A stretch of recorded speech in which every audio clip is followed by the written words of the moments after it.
Now, has your perspective changed? Because initially you said the allegation from US President Donald Trump is a threat to Nigeria's sovereignty.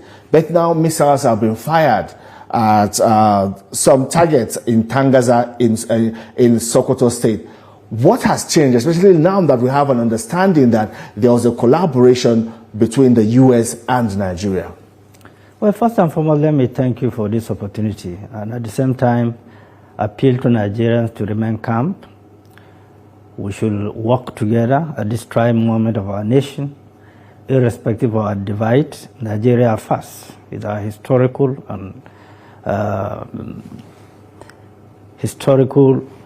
facts that we have no in other country except Nigeria.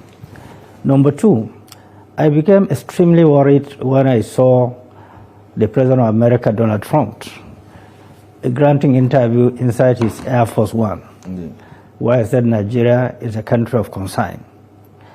I developed a lot of interest following a lot of analysis, a lot of perspective to that effect.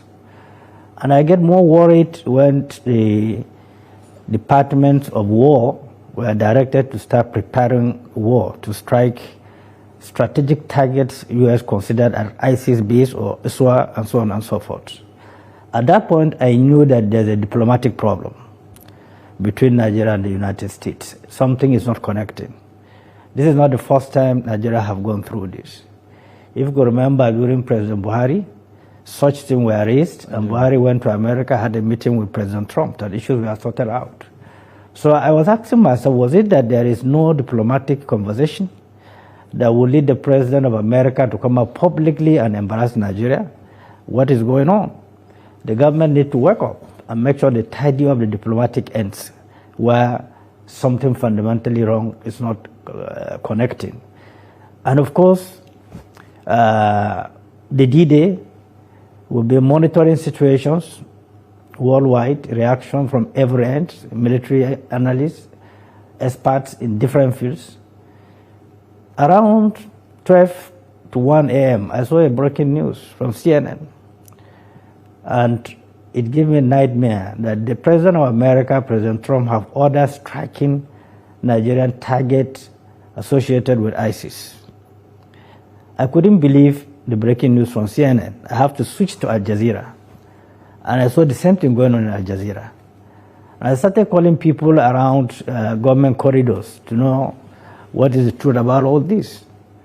Not too long ago, I saw a press release from the Ministry of Foreign Affairs. Indeed.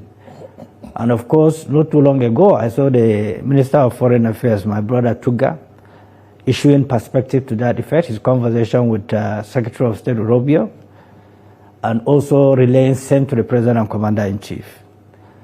And further information from Ministry of Information somehow consoled me that it wasn't a unilateral decision from the United States of America.